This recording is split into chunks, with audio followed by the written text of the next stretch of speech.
Welcome to From Dorms to Desks, job hunting tips for those early in their careers, a podcast brought to you by College Recruiter job search site, which believes that every student and recent grad deserves a great career, and hosted by Work Defined. Join our AI co-hosts as they dive into tips, tricks, and insights that will help you land your next part-time, seasonal, internship, or entry-level job. Let's get your career started. You know, it really used to be that applying for jobs was a bit of a culinary experiment. A culinary experiment. Okay, I'm intrigued. Yeah, I mean, think about the old spray and pray method. You take your one generic resume, blast it out to 50 different companies, and just cross your fingers. Oh, right, the classic. It was literally like throwing spaghetti at a wall, stepping back, and just hoping one single noodle would stick. Yeah, that is a very accurate visual. But I mean, looking at the landscape of 2026, that wall is no longer made of plaster. No, it is not. It is an autonomous AI agent. Oh, a highly sophisticated digital gatekeeper. And let me tell you, it is completely, entirely unimpressed by your carbohydrates. Right. That spaghetti is just sliding right off into the digital trash bin without even making a sound. Exactly. The friction of the old process is basically gone. And it's been replaced by this highly sanitized, incredibly fast filtration mechanism. Which is exactly why we are channeling the absolute upbeat, unstoppable spirit of the High Volume Hiring podcast today for this deep dive. I love that energy. We have to. We are treating this situation not as a barrier, but as a completely beatable cheat code. It totally is a cheat code once you know the rules. Exactly. So if you are early in your career, looking to land that first major role and feeling like you are just, shouting into a digital void, you are the exact person we compiled this research for. We really are speaking directly to you today. We've pulled together this massive blueprint from a College Recruiter compilation. It's titled The 6-Second Scan, How to Pass the 2026 Resume Filter. And this isn't just one person's opinion. We are talking about insights from 13 different industry experts. Yes, CEOs, recruiters, HR heads. The real insider. Exactly. And we really need to start by looking at that title because the whole 6-second scan thing, that used to be the golden rule. Oh, yeah. It was this terrifying statistic that everyone quoted, that a human recruiter only spent an average of 6 seconds looking at your resume before deciding your fate. Right. Which sounds brutal. But the fascinating and honestly perhaps shocking reality in 2026 is that those 6 seconds are now the absolute best case scenario. Wait, really? The best case scenario. Yeah. I mean, when we examined high volume hiring situations where a large employer might be processing dozens or even hundreds of open roles simultaneously, the first decision just isn't being made by a human in 6 seconds anymore. Wow. An automated system, or like an autonomous AI agent, has likely already decided your fate before a human recruiter even knows you applied. So it's not even 6 seconds. No, the screening happens in milliseconds. I want to pause on that because, on the surface, that sounds incredibly dystopian. It does. It really does. The idea that a machine is deciding my career fate, potentially just filtering out my hard-earned degree and all those late-night study sessions before a human even sees my name. Right. It feels cold. It feels like the human element has been completely stripped from human resources. I totally get why it feels that way. But consider the alternative, though. Okay, what's the alternative? The shift to digital gatekeepers is actually a massive structural advantage for early career applicants. An advantage? How so? Well, think about the human element you're romanticizing here. Yeah. A human recruiter processing 500 resumes can have a really bad day. That's true. They suffer from severe screen fatigue. They might be hungry or, distracted by an urgent email from their boss. Right. When you rely on a human scanning hundreds of dense pages, they're mathematically bound to miss your specific value simply due to cognitive exhaustion. So it's basically the hangry recruiter phenomenon. Exactly. The hangry recruiter. If my resume happens to hit the top of the pile at like 11:45 a.m., I might get rejected just because their blood sugar is low and they are rushing to get to the cafeteria for a sandwich. You're hitting on the core unreliability of manual processing right there. An algorithm doesn't get hungry. True. It doesn't experience afternoon slumps. The rules of the algorithm are fixed. And because they are fixed, they are beatable. Okay, I like that framing. The challenge isn't that this system is malicious. The real challenge is that candidates are still playing by the rules of 2015 while the software is operating in 2026. Okay, let me guess what those 2015 rules were. Go for it. Stuffing the resume with keywords from the job description and just hoping the system tallies them up. Like, they want a project manager, so I will just type project manager 5 times in a row. Yep, that was exactly the old game. Yeah. And Mohammed Haqqani, he's the founder of Sicario AI Job Search. He provides this brilliant articulation of how this has shifted. What does he say? He explains that we have moved from a syntax-based hiring funnel to a semantic one. Okay, let me try to translate that. If I think about syntax, I think about structural rules. Right. Like running a basic Control-F search on a Word document. The old systems were just looking for the presence of specific words, like a binary checklist. Exactly. Did they type customer service? Yes or no? Right. But semantic, is that like a literature professor? Like it's actually reading for meaning? That is a highly accurate comparison. Syntax is just brittle keyword matching. It was so easily manipulated. Right. You could just game it.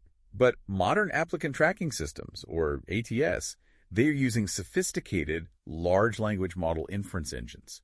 So they're way smarter now.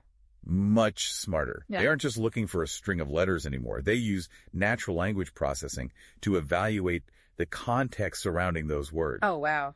Context is everything. Haqqani points out that these AI agents are literally trained to distinguish between mere activity and actual achievement. That's a huge distinction. Huge. They are evaluating proof of output, not just evidence of attendance. Proof of output, not evidence of attendance. I mean, that is a brutal but completely necessary standard. It really is. It's the difference between saying I showed up to work and sat at a desk versus here's exactly what I built while sitting at that desk. Precisely. You have to prove what you actually did. But before we even get to the words on the page, I really want to talk about the physical or, well, digital document itself. Oh, the formatting? Yeah, because if this highly logical bot is going to read my proof of output, it has to actually be able to open the file, right? Which is exactly where an alarming number of incredibly talented candidates just trip at the very first hurdle. It's heartbreaking. They build something a human would love, and in doing so, they make themselves completely invisible to the machine. We actually have some serious data on this from Stephen Greet. He's the CEO and co-founder of Beam Jobs. Yeah, he's a great source for this. He has helped over 4 million job seekers navigate these systems,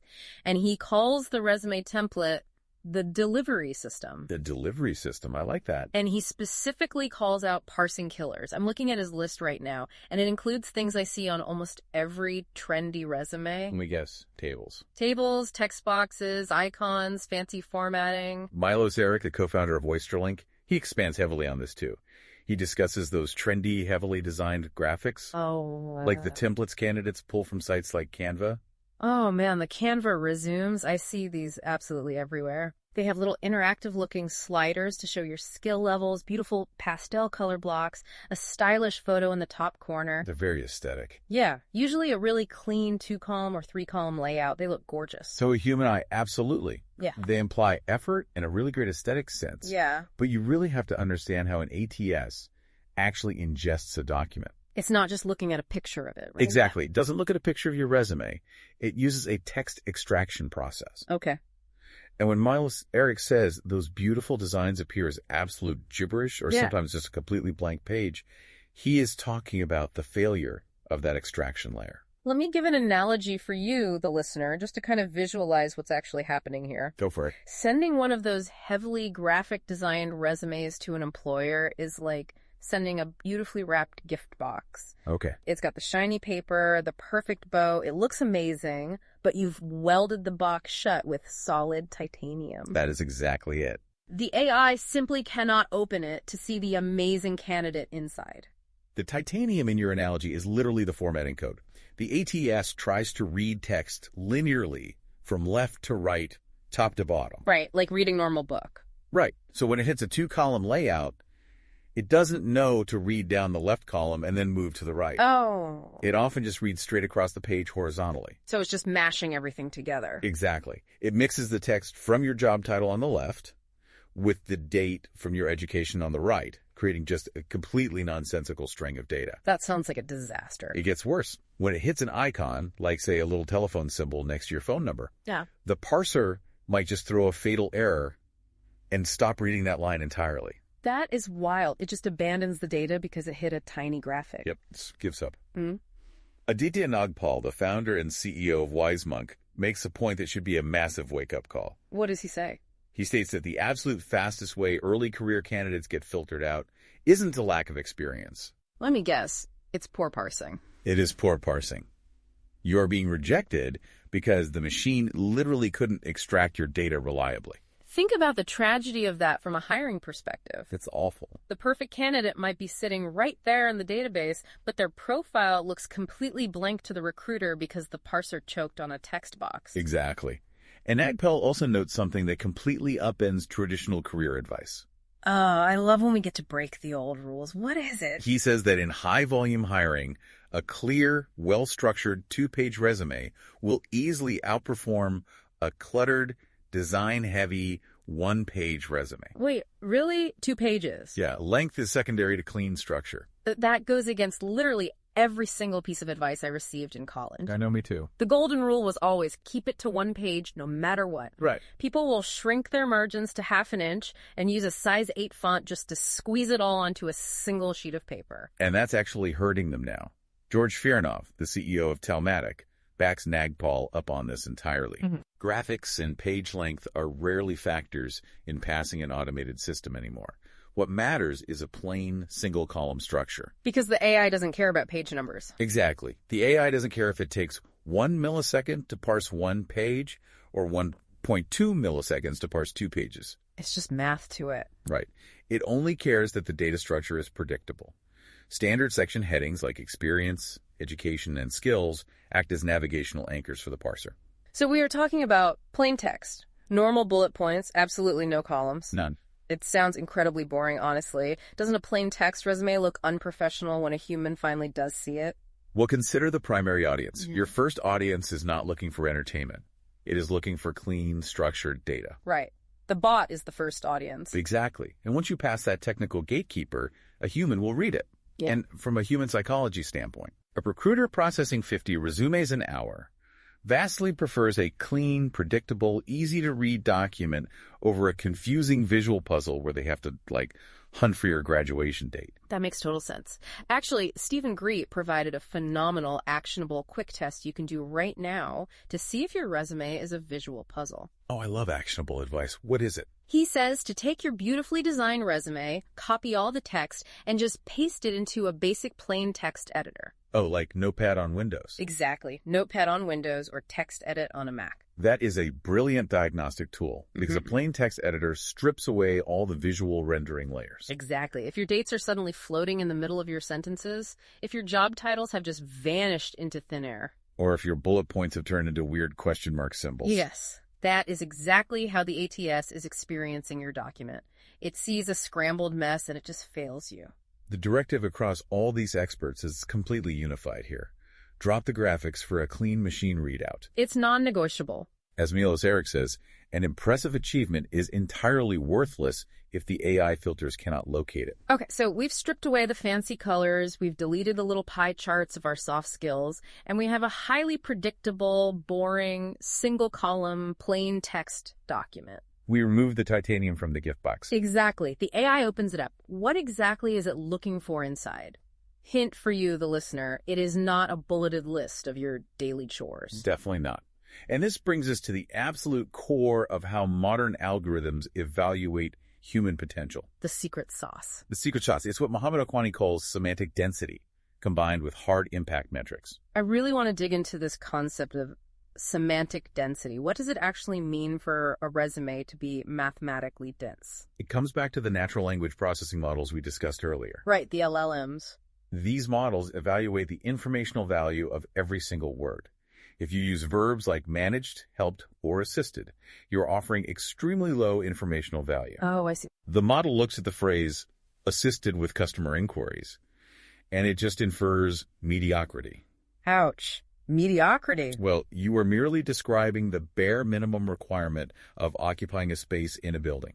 Assisted with customer inquiries? Basically, you breathed air while customers were present. Right. It doesn't tell the machine if you helped one customer a week or 50 an hour. Yeah, and it doesn't tell me if they left happy or if you actively made the company worse. Precisely. To the algorithm, vague verbs act as low-weight tokens. Low-weight tokens, okay. But if you introduce hard integers, numbers, percentages, dollar amounts, these act as high-weight feature vectors. High-weight feature vectors. Let's break down that term because, honestly, it sounds like a physics equation. It does sound a bit academic. What does that actually look like in the code? Imagine the AI plots every word on your resume in a massive multi-dimensional space. Okay, I'm picturing a giant 3D graph. Right. Words that indicate passive existence, like assisted, they just clump together in a low-value area at the bottom. The mediocrity clump. Exactly. But numbers attached to outcomes like latency reduced by 40%, cloud spend cut by $50,000, or throughput increased by 3x, as Equani suggests, those shoot straight up to a high-value area. So they literally carry more weight in the math. Yes. The algorithm's attention mechanism assigns heavier mathematical weight to those phrases. Numbers signal competence, and they provide the necessary context for the system to evaluate your efficiency. So you are no longer writing a biography of your effort. You are providing a technical spec sheet of your outcomes. A technical spec sheet. That is the perfect way to phrase it. If I don't quantify my contribution, the system is programmed to assume the contribution was negligible. Amit Agrawal, the founder of developers.dev, echoes this exact sentiment. What's his take on it? He points out that these systems are hunting for an 80 to 85% match rate against the ideal candidate profile. That's a high bar. It is, but they aren't matching personality traits. They're analyzing the context of your past wins to predict your future ROI. Return on investment. Exactly. If you just list tasks, the algorithm sees a flat, uninspired profile with absolutely no predictable ROI. Because there's no data to extrapolate from. Right. When you lead with metrics, you give the AI the exact mathematical data points it needs to predict that you will be a financially valuable asset. I love that we have hard data to back this up too in the research. Oh, the Risenberg study. Yes. Miriam Groom, the CEO of Mindful Career Coaching, cited this 2025 report from Resumworded. It's a great study. They analyzed how AI-based screeners like Greenhouse, Lever, and Workday score candidates. And these are the big players in the ATS space. Exactly. They found that resumes with quantifiable metrics were 48% more likely to be ranked in the top third by the AI. A nearly 50% advantage, simply by changing the vocabulary from tasks to numbers. That is staggering. And the study noted this held true even when all other variables, like word count and formatting, were held entirely constant. So just swapping words for numbers gave a 50% boost. Yes. The mere presence of structured numerical data tips the scale. The big platforms are actively training their matching algorithms to prioritize demonstrated outcomes over someone just, repeating industry jargon. Okay, the math makes total sense for a seasoned professional, but I have to push back here on behalf of the listener. Sure, push away. Let's say I am an early career applicant. I am a fresh graduate, or I'm looking for my first real industry job. Okay. I have never reduced cloud spend by $50,000. I haven't increased corporate throughput by 3x. Most early career folks haven't. Right. If everyone starts gaming the system by demanding hard integers, aren't early career folks completely locked out? It feels that way, yeah. How do I provide an impact metric when my biggest professional win so far is literally running the student council's bake sale? It feels like an impossible standard. It is a very real frustration, and honestly, it's where a lot of early career candidates just feel defeated. I don't blame them. But they really shouldn't, because the AI doesn't only care about corporate millions. What does it care about then? It cares about the habit of measurement. Anastasia Lovantovich, the head of people and culture at Pinest, specifically addresses this exact anxiety. Okay. She argues that even without commercial experience, you must use figures from academic projects, internships, volunteer work, or student clubs. So the bake sale is actually a valid data point for the algorithm. Absolutely. Lauren Byrne, the co-owner and head of HR at My Bizniche, says that metrics turn tasks into value regardless of the venue. Regardless of the venue. I like that. When you show results, whether it's volume handled, time saved, or growth percentage, it signals to the algorithm an awareness of business impact. You're speaking its language. Right. It shows you understand cause and effect, even at a very early stage in your career. Let's role-play this to make it super concrete for the listener. How do we metricify the bake sale? Let's do it. Okay. The lazy way to write it is organized student bake sale. Very low semantic density. Right. How do I give that sentence semantic density so the algorithm flags it as a high-weight feature vector? You interrogate the experience by asking yourself, how many, how much, how often? Okay, how many, how much, how often? Instead of organized student bake sale, you break down the logistics. You write, manage a team of 15 student volunteers coordinating inventory for an event of 300-plus attendees, resulting in a 25% increase in fundraising revenue year over year. Wow, that is brilliant. It sounds much better, right? It sounds incredible. You didn't invent a corporate internship. You didn't lie. You just quantified the reality of the logistics. Exactly. Suddenly, it sounds like a real operation. It sounds like a project manager in training. Miriam Groom actually shared a fantastic real-world example of a new grad she coached that illustrates this perfectly. Oh, I'd love to hear it. The candidate's original resume had a bullet point that just read, assisted in social media management. Oh, classic. Low informational value. Very evidence of attendance. Exactly. I basically sat near a computer while Instagram was open. Right. So Groom advised her to revise it. So She changed it to managed Instagram content calendar and increased engagement by 27% in 3 months. boom. Hard integers. 27%. 3 months. It completely changes the psychological impact of the sentence, doesn't it? Totally. Are you looking for a podcast that talks about humanity as well as human resources? Listen to the Reciprocity with AG podcast, where leaders in workforce and human resources talk more about themselves, how they reciprocate to others, and how they have received unbelievable advice for some of their mentors and people they've worked with. Groom noted that after that single change, the candidate saw an immediate uptick in interview requests. Just from that one tweak. Just from that. Yeah. The job she did hadn't changed at all. The underlying reality was identical. She still did the exact same work. Right. What changed was her translation layer. The ATS could finally see her value mathematically. Arslan Habib, a digital marketer and business strategist, he stresses this point heavily in the research we reviewed. Oh, yeah, his insights are great. He says result-based filters are literally coded to look for numbers, and task-based descriptions are basically a fast track to the rejection pile. That's the brutal truth. He looks for phrases like save 2.4 weekly hours or decrease the budget by 42%. It doesn't have to be millions of dollars. It just has to be a measurable impact. Right. It proves you understand efficiency. You leave things better than you found them. Exactly. And Habib makes a really great point about the visual aspect, too. Visually, on a plain text document. Yeah. A plain design filled with numbers and percentages actually looks better to an AI parsing system. Oh, I see what you mean. Imagine a dollar sign nestled in the middle of a plain text bullet point. It acts as a literal beacon for the algorithm's data extraction protocols. That makes total sense. All right, so the equation so far is plain text template plus hard numbers equals a massive algorithmic advantage. That's the baseline, yes. But we can't stop there, because you could have the most beautifully quantified resume in the world, packed with percentages, but if you're applying to be a software engineer and your resume is entirely optimized for marketing, the AI is not passing you through. Exactly. If the system is basically a matchmaker, how do we ensure we have the right vocabulary to actually make the match? This requires a pivot into precision engineering, specifically the delicate balance of keywords versus clutter. Keywords versus clutter. Alex Kovalenko, the lead IT recruiter at Covisys IT Recruitment, brings a really crucial perspective on this matching process. I would guess that this is where people fall back into the old habit of just copying the job title. Like, you want a junior PM, I am a junior PM. Right, but Kovalenko points out that using generic titles is completely insufficient for high-volume roles. Why is that? Well, he places junior IT project managers in healthcare. He says simply listing junior PM on your resume is just a drop in the ocean because there are thousands of junior PMs flooding the market with every job posted. So you just blend in. You rely on generic keywords, you are a needle in a massive haystack of identical needles.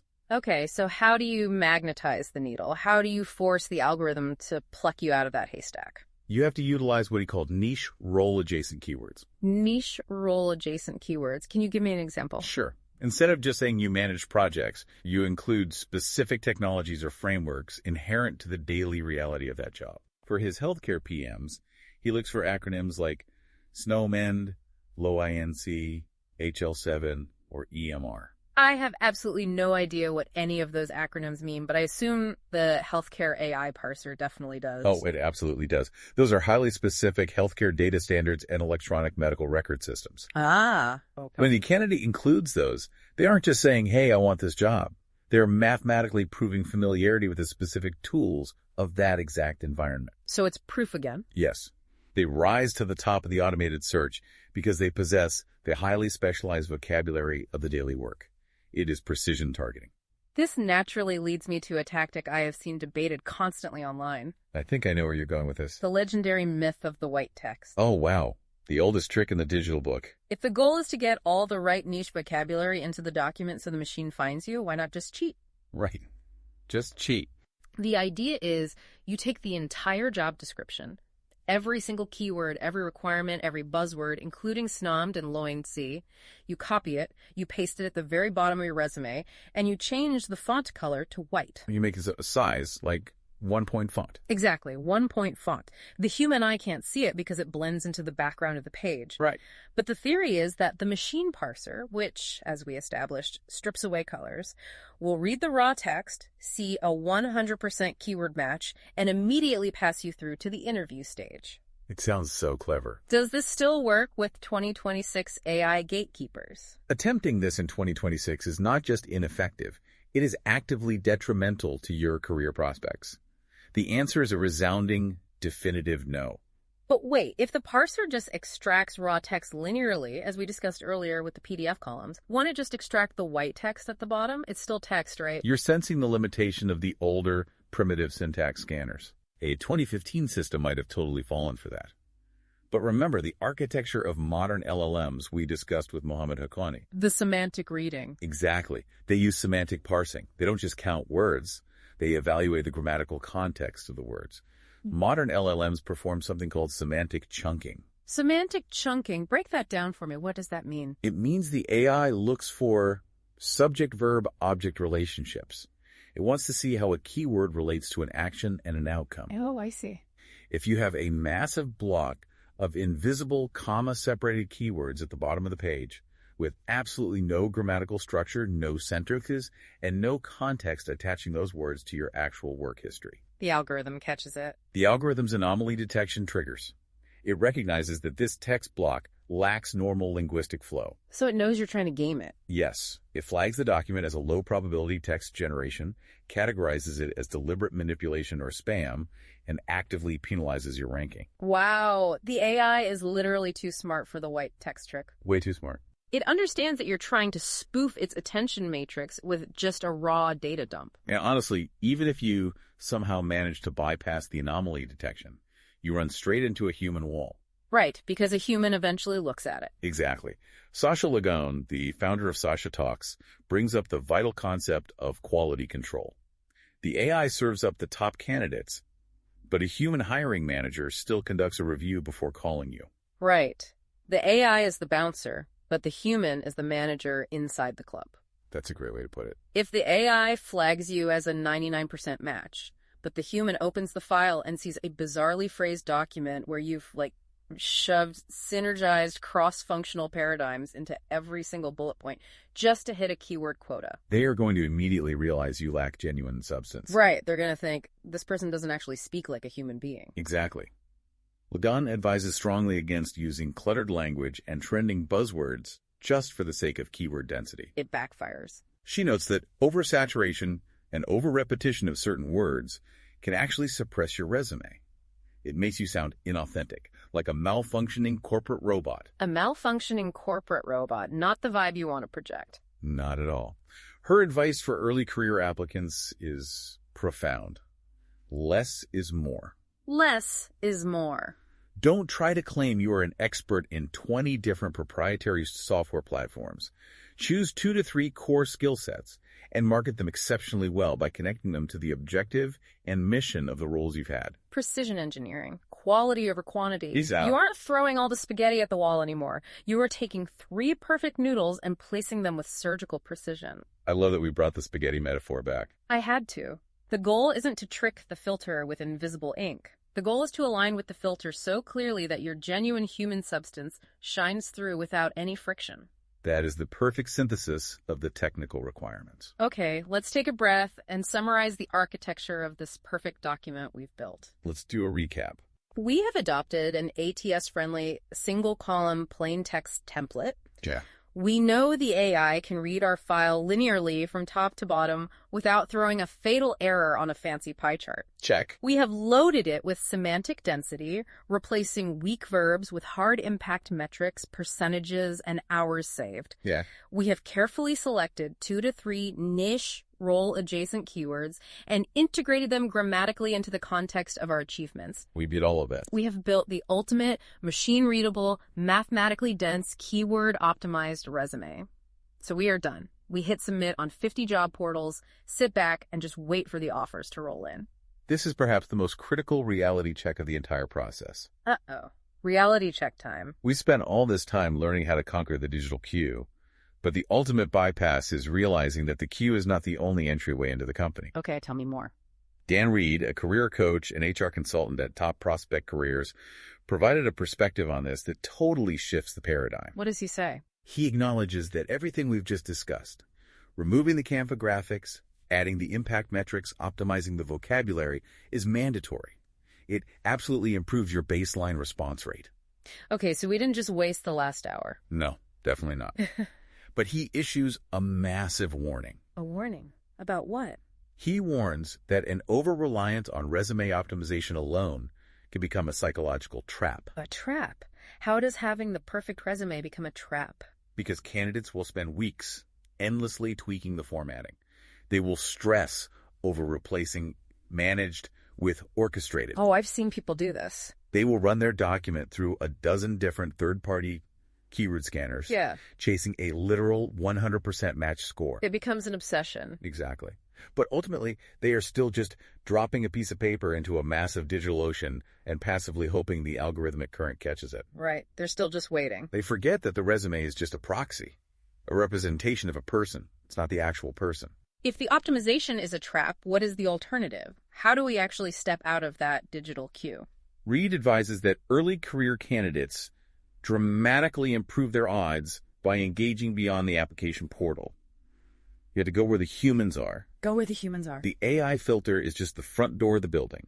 There's a massive line wrapping around the block, and there is a very strict, mathematically precise bouncer checking everyone's credentials. And we just spent all this time teaching you exactly what ID to show that bouncer. Right. But Dan Reed is reminding us that there are side doors, back doors, and open windows. I love this framing. The ultimate hack to the automated resume filter is to literally bypass the automated resume filter. Yes. You attend employer-hosted career events, you go to industry meetups, real-world networking, or digital networking.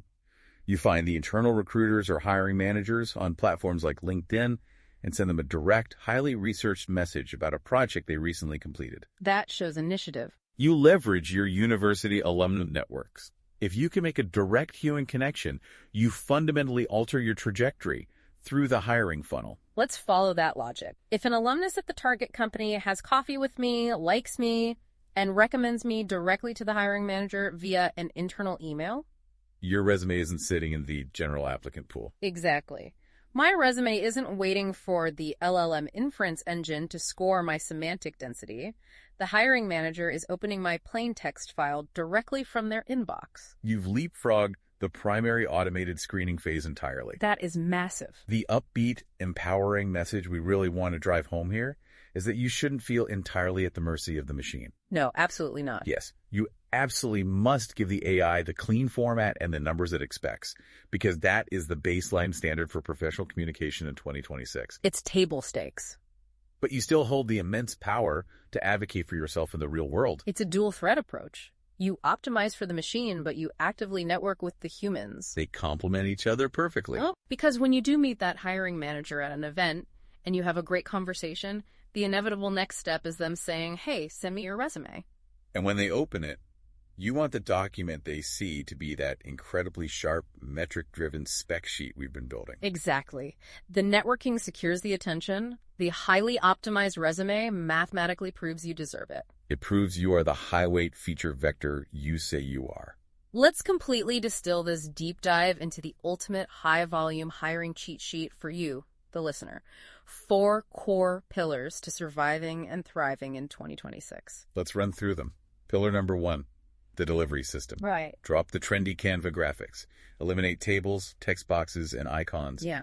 Adopt a single-column, plain text format. And do the notepad test. Yes. Run your document through a plain text editor to verify that the linear parser won't scramble your data. Pillar number 2, semantic density. Stop offering low informational value. No more assisted with. Right. Swap out empty verbs like helped with or assisted for cold, hard impact metrics. Turn your daily tasks into quantifiable value using dollars, percentages, hours saved, and volume handled. Remember the bake sale. Exactly. Remember, even the logistics of a student bake sale can be mathematically measured. You are providing a technical spec sheet of outcomes, not a biography of effort. Pillar number 3, precision engineering. Utilize precise, niche, role-adjacent keywords. Don't just list a generic title. No. Include the specific software, standards, or frameworks relevant to the industry, like SNOMED in healthcare. And avoid the anomaly detection penalty. Right. Never try to trick the system with white text or keyword stuffing. Select 2 to 3 core skills and connect them naturally to your achievements. Pillar number 4, the ultimate bypass. Do not get trapped in the optimization loop. It's a trap. Build a perfect resume, but then immediately step out of the inbox. Go to industry events, send direct messages to decision makers, and activate your real-world network. Treat the AI filter as just one of many doors into the company. It's such a crucial point. I want to speak directly to you, the listener, as we wrap this up. Applying for jobs, particularly when you are early in your career and lack a massive portfolio, can feel like throwing your identity into a demoralizing black hole. It's tough out there. It is so easy to feel powerless when you're just staring at a portal screen waiting for an algorithm to judge you. But by understanding the actual architecture of these 2026 digital gatekeepers, you take complete control of your narrative. You are removing the friction between your potential and their recognition of it. You are simply learning to speak the native language of the system that evaluates you. You aren't just a generic applicant hoping for a lucky break from a hangry recruiter anymore. Not at all. When you apply these specific tactics, you transform your digital footprint. To borrow Mohammed Haqqani's brilliant phrasing, you become a high-weight feature vector of pure potential. That is the exact mindset shift required. You recognize that you are a highly valuable asset, and you are taking the necessary technical steps to ensure the market can accurately measure and consume your value. Now, before we officially close out this deep dive, I want to leave you with a final, slightly provocative thought to mull over as you optimize your metrics. I'm intrigued. Where are we taking this? Well, we've spent this entire time dissecting how modern AI agents are the ones reading our resumes. The employer has deployed highly sophisticated LLMs to hunt for semantic density, predict ROI, and parse our data. Right. The gatekeepers are entirely digital. Correct. The corporate side of the equation is fully automated at the top of the funnel. So my question for the future is this. If the employer's AI is doing all the reading, parsing, and scoring, how long until we, the applicants, stop writing resumes entirely? Oh, wow. How long until you just deploy your own personal AI agent? Like an autonomous agent applying for you. Yes. An autonomous agent trained on the entire data set of your life's experience, your academic skills, your personality quirks, your portfolio. And instead of you sitting there tweaking margins and calculating bake sale percentages, Your AI just does it. your AI just goes out into the digital ether, identifies open roles, and interfaces directly with the employer's AI agents. That is an absolute battle of the autonomous agents. Right. The syntax to semantic funnel taken to its ultimate logical conclusion, removing the human bottleneck entirely. Exactly. Just two bots, hashing out your semantic density, negotiating your salary, and determining your cultural fit in milliseconds while you sit back, drink your coffee, and wait for your calendar to populate with interview times. It completely changes the game. It totally does. But until that glorious day arrives, you still have to deal with the wall yourself. Badly, yes. So remember, don't just throw generic spaghetti at it. Take control of the format, run the numbers, and serve them a Michelin star spec sheet of your absolute best outcomes. Keep crushing it out there. This has been From Dorms to Desks, job hunting tips for those early in their careers. A podcast brought to you by College Recruiter job search site, which believes that every student and recent grad deserves a great career. Each episode, we dive into tips, tricks, and insights that will help you land your next part-time, seasonal, internship, or entry-level job. Subscribe to this podcast for free now, so you don't miss an episode, and visit www.collegerecruiter.com to find your next great job.